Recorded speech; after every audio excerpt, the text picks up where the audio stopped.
All right, we go into game number 4 between Evil Genius's Huck and Team Gravity's DeeMo. This is the finals of the PSL, which is the Philadelphia StarCraft League, something that I just sponsor because I want to support the local grassroots scene. Holy shit! I'm from Philadelphia. I'm a big Philly sports fan. Love esports. Figured why not support the esports scene. But nah, the winner of this gets $50. They both qualify for my $500 tournament within a couple months. And I'm excited that they'll both be there, hopefully. DeeMo actually won the first one. And it looks like, he could possibly win this one as well. But I'm sure the guy in our top right, Mr. Evil Genius's Huck, has something else to say about that. But so far we've seen a lot of unconventional play, we'll call it, out of this man. And we've kind of seen the same, Rax progression bio strategy from GRAV DeeMo. But it has worked most of the night, so we're going to let it keep rolling.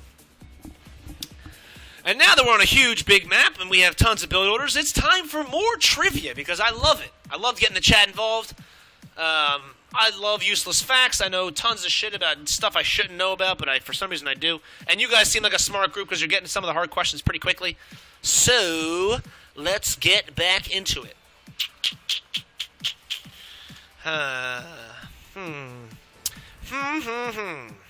Okay. In June 1984. No, did I already ask the Tetris one? No.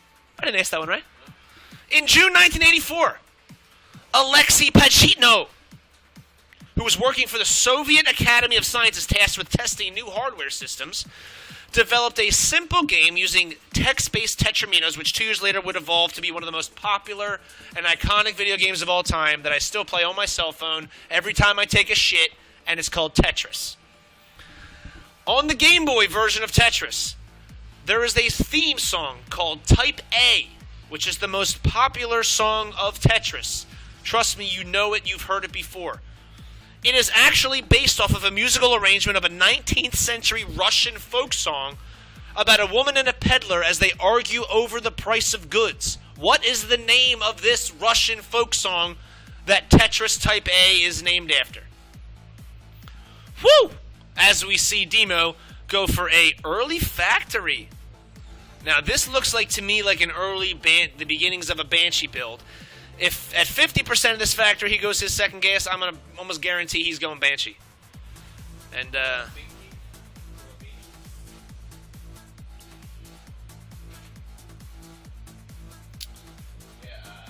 someone got it right? Get the fuck out of here. If you Googled that, man, you're quick. If you knew that, you're a fucking awesome, man. I knew that one. Bobby G's got a lot. Now, Bobby G's been with us all night, so you can't hold it against the man for going 2 for 2, but Bobby G has been kind of cleaning up all night with a lot of good trivia. This is fun. So we see this factory here. There's still only one gas, so he's going starport, but I don't think you can't get a tech lab and get the a Banshee going without another refinery, so we'll see what he's doing. Maybe he's just going for maybe a Widow Mine drop. That's exactly what he's doing. You figured that, listen, that worked pretty well last time, and he's going to get it before Mothership Core's out. And definitely before Force-on Overcharge is out, so. And this time, Huck is obviously not going Proxy Stargate, so he's not going to have an Oracle to do that, whatever that move is when you can see shit. So we'll check it out, man. We'll see if this works. We'll see if this works. I imagine, yep, dropship starts right away. He's making a Hellion. Why would he? I guess he puts his mine here just in case for the Oracle. Is he going to do a Hellion drop? That he could do that. That could just be for scouting while the mine is going to be picked up, but we'll see. How fast did that guy get the Tetris question? Do you think he was too fast to Google? Do you think he knew it? Did he get the spelling dead right? Did he get the spelling dead right? Okay, he probably Googled it, but that's fine. At the beginning of this, I had totally endorsed cheating. Obviously, there's no other way to win a internet quizzo without cheating, because everyone else is going to do it, so I totally endorse it as we watch these two awesome players. And I'll have a couple more questions at the end, maybe one that you can't Google so easily. But we have a drop here with about 6 Marines and a Widow Mine, a Hellion coming out to scout, and this is going to be big. He doesn't have enough to defend this. Now, he's just about as have enough for Photon Overcharge, which is perfect. So he might lose this pylon, which he would lose the gateways. That'd be a big bummer. Now he's going to have I imagine an observer starting any second.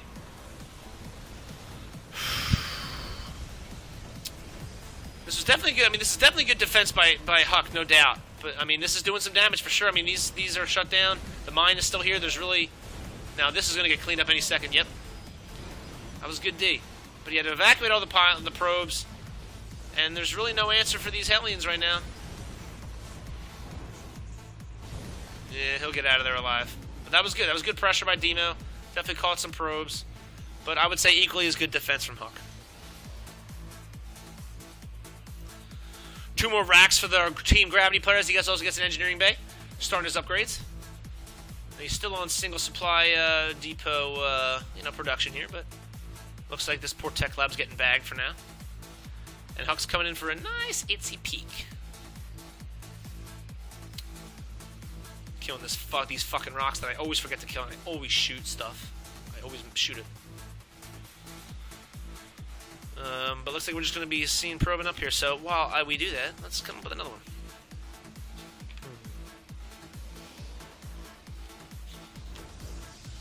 Alright, here we go. Love this shit. For all you StarCraft fans, I'm going to give you a Star Wars question. Oh, Huck loses his observer, obviously. It's a bummer. He's got another one coming over there. So for you Star Wars fans, in 1983, George Lucas released his 3rd installment of his epic sci-fi franchise called Return of the Jedi. The movie starts on Luke Skywalker's home planet, Tatooine, where the local gang boss, Jabba the Hutt, Chuba Solo. That was probably a pretty bad impression, but let's see if this doesn't get shot out of the sky. Jabba the Hutt is going to cause Luke Skywalker and Han Solo to walk the plank, so to speak, into a giant creature inhabiting a giant hole in a giant depression in the middle of the desert. What is the name of the creature, and what is the name of the pit it is located in? Tatooine, giant hole in the ground. It is ultimately where Boba Fett, who's my favorite Star Wars character, gets eaten, unfortunately. But I need the name and the pit. So we have Huck starting his upgrades here. We also have upgrades for DeeMo, and we have Stim. Good saturation by DeeMo so far. I would say Huck has the economic advantage, and he's got the tech advantage probably most likely too. Bobby G know them both? Yeah. Damn. Sarlacc. You will be digested by the great Sarlacc and be digested for 1,000 years. C-3PO was definitely a homosexual, if robots can be homosexual. Not that there's anything wrong with being homosexual. My girlfriend's best friend's homosexual. But let's be honest, C-3PO had a thing for guy robots. I mean, let's be real. But that is a great movie. Good job, Bobby G. He's been all over the Quizzo tonight, man. Hope you guys have been having fun. This is fun. But we see DeeMo moving out with a... Now, this is how DeeMo pretty much won the first tournament. But at the same time, we see a Warp Prism coming in with a 4 Zealot drop. He's going to lose the Prism with only getting 2 Zealots. That's a major loss, as DeeMo has 2 medevacs. About, what is that? 14, 15 Marines and 4 or 5 Marauders? Now, he's got a Colossus here with some force fields, but he's going to be able to lift up these Marines and drop them right here. Great force fields by Huck. But he's got to back up because, like you said, DeeMo can always just do a drop right here and go for the pylons. He's coming up with a nice follow-up. This observer's going to see it, but he may only be able to observe what the fuck is going to kill him. No force fields left. This one Colossus is working his hardest, but there's just not enough item. There's just not enough units. Photon Overcharge does go down, but these Vikings are making this Colossus have to do the backstep. Just so much bio, and I don't think there's enough Huck here. Not enough Huck.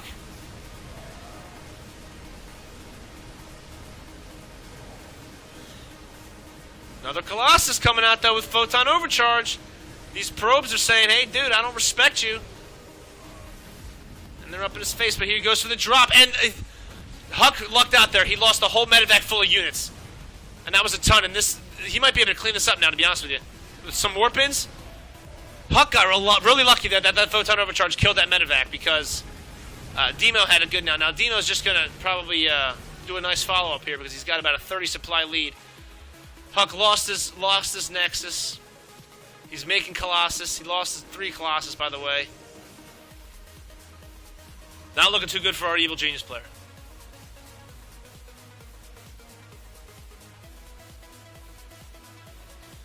We just see Terran just continuing to send out little small squads like this, a few Marauders, a few Marines, and a couple mines, as it continues to make more barracks and add more add-ons and tech labs for the Marauder production.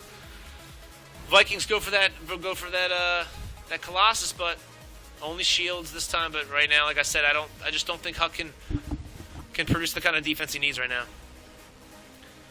If that Warp Prism could have done more economic damage, it's a different game. But that DeeMo is in a commanding lead right now, and the Terran player has shown why maybe Protoss is not that OP.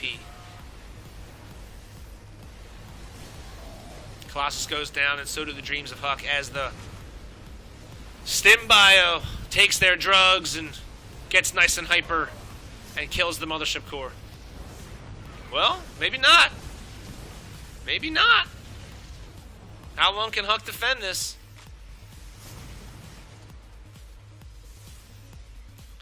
I've seen him get out with worse, but we have DeeMo kind of getting his third base here. He's got double the supply. Colossus are mean, and the Colossus are fierce, but, DeeMo smartly just backs up and says, I don't need to attack now. I don't need to waste more units. Let's just get 3 bases up, and he won't be able to catch up, hopefully. But as SK Telecom Sue will tell you from 2 Code S's ago, you definitely can never let a Protoss just sit idle and probe up. Because a 3-base Protoss can kill almost anything in this game. The kind of tech they can come up with, everyone knows it. This thing is just raping this mineral patch. Someone called the fucking, Wildlife Agency. Tons of mules taking up the minerals. Vikings here. The observer sees it all, but I don't know if this third base is going to be able to last. There's just not enough units. Not enough to even stop these Vikings. The Colossus are going to drop very quickly. And, too many Marauders. I know I've said this a couple times, but 143 to 75. I think this is GG. GG from our Team GRAV player. So he ties it up. Going to Game 5.